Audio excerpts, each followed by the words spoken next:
Be not disheartened if over time you find that your computer becomes very dusty. It is something that happens naturally because the computer uses a ventilation system which pulls in air to help cool the system, and at the same time it pulls in dust. Now this dust doesn't come out very easily. It gets trapped in there for months and for years, and after a time it will definitely need cleaning, as you'll realize that the performance of your computer will start to go down and it might start to have heating issues.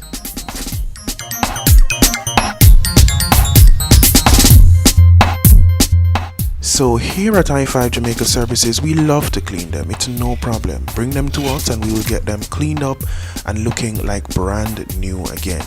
So see us first for all computer repairs, including system cleaning and system maintenance and management.